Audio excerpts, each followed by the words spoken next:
Good morning. I learned something this morning and I was so excited about learning it that I wanted to make a quick video to share it with everyone.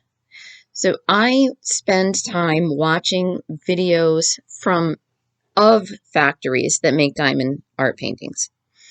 And I do this because I want to learn about the different ways that they're made.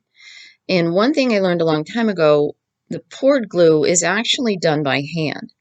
And I've seen many factories where people take one painting at a time and they put it under this like handmade contraption that's a wooden frame, and there's glue on one side, and this long squeegee, the width of the frame, is used to spread the glue across the painting.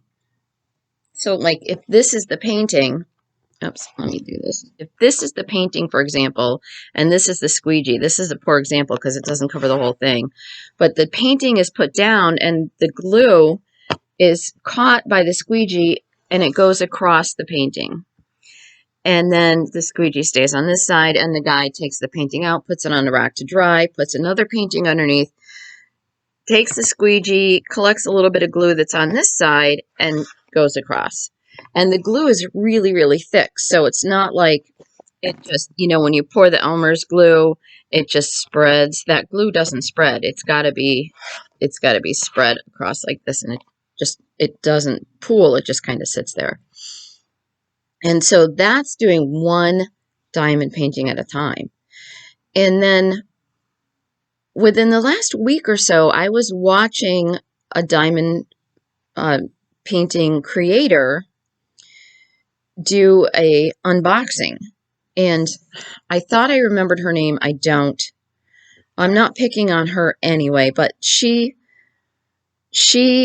unboxed this painting and she took the paper off, and the glue was on the borders of the painting all the way around. And so it wasn't just sticky over the painting, the borders were sticky. She's like, "Oh, I don't like that." And I kind of agreed with her because when I started doing diamond painting, that little bit of extra glue that's off the side of the painting, it would pick up lint from my sleeve, cat hair, whatever, while I was painting. But I learned today why that is. And so I'm going to share it with you, and I want to ask you to be forgiving and maybe buy some washi tape. I saw a video today where a guy was doing 10 of the same painting. And if you've ever seen these printers that the diamond paintings are printed on, sometimes they're 6 or 8 feet wide. And so more than one diamond painting can be printed at a time. So this guy had a sheet of canvas and it had 10 of the same paintings on it.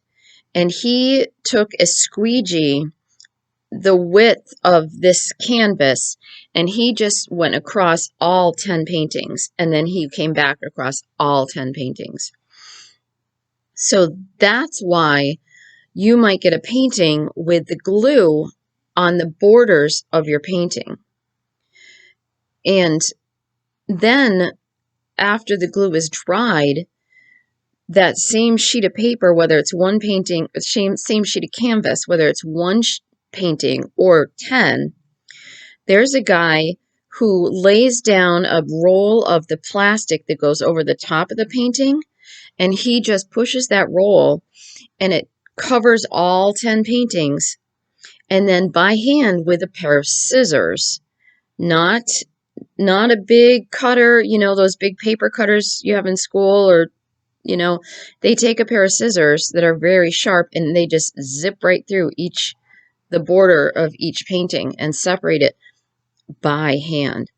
So when you get a painting and the glue is from side edge to edge, all 4 sides, it's because that one person was doing 10 paintings at a time.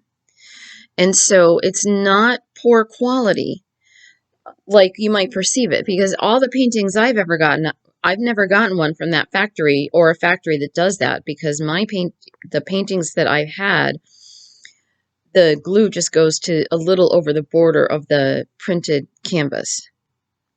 So If you have received a painting and the glue goes all the way around the borders, it's not poor quality and it's not a mistake.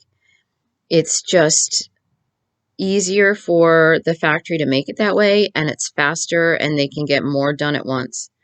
So I wanted to share that with you and hopefully change your perception if you've ever received a painting like that.